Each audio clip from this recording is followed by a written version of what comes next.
watakuwa na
Forward, down the time.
It is done for Wazito.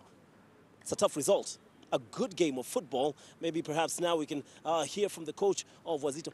Franco, first and foremost, what a performance from the boys. 4 minutes away from a vital point. I think it's always been about fine margins in our season. I think probably 1 or 2 games, probably against Sharks first leg and against Gor Mahia second leg is when we lost hands down. But I think all the other games, we've run all the teams. We've run all the teams down all the way. It's always been about these fine margins, and I mean, we'll keep on fighting. 2 more games. Probably I don't know about the other results, but I think if we win our 2 remaining games, probably we have a chance of being in the playoffs. Chance of being in the playoffs, yes, if you do win and the results go your way. Just back to this particular game, Frank, at one point, at 1-1, on hindsight, would you have asked your boys to be a little more cautious going forward? No chance. I'm not a defensive coach. I think of the teams, if you rank teams in terms of goals scored in this league, I'm not outside top 5. I'm a very attacking coach, and I'm about to change my philosophy. I think I'll keep on attacking. That's my style of play. Very good introduction there, Lavazza, and then Pascal was supposed to come in with Lavazza. Injury for him. Quick update, how is he? He had an injury. I think we did a red fitness test, and he felt like he could do 30 to 45 minutes. Good thing is he went out when you still had a substitution to make. So we made the substitution fair enough. Katua came in, played well. I can't complain. It happens in football. Chemelil up against Tika. Tough match. How much attention will you be paying on that one, considering it could be an opportunity in the playoffs or not? I think the fate is in our hands still. We are not yet relegated. I can't really focus on the other teams. I just have to control our games.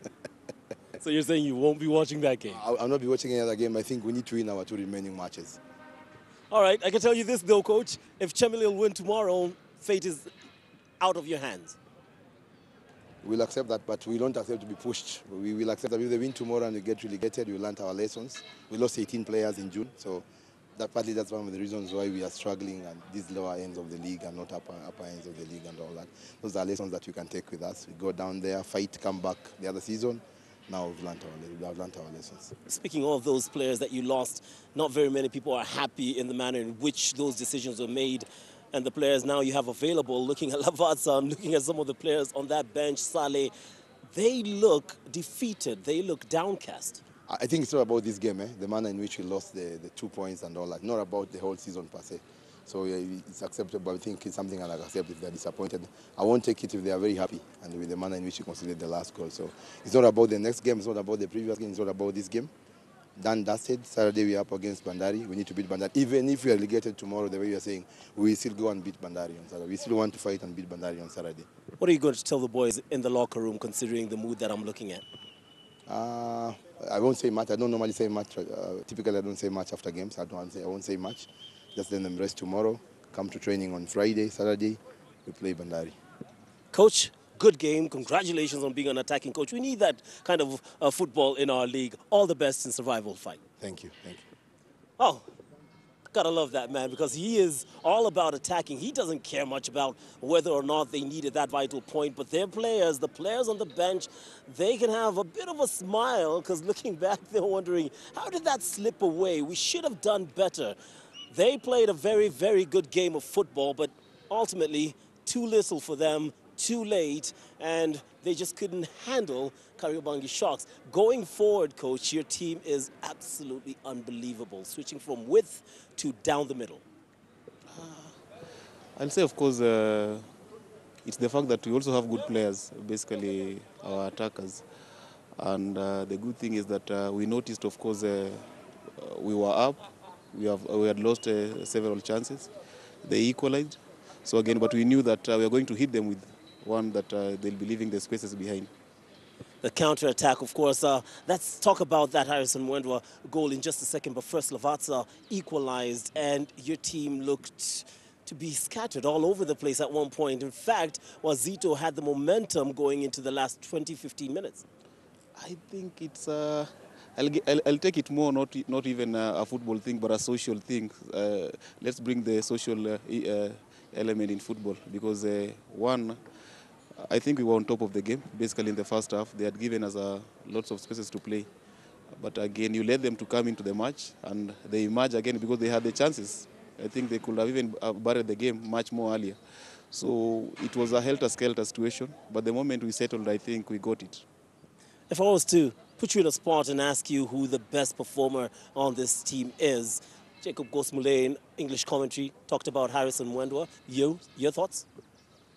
I'll say the 14 who played today. I knew you'd be politically correct. Congratulations on those 3 points.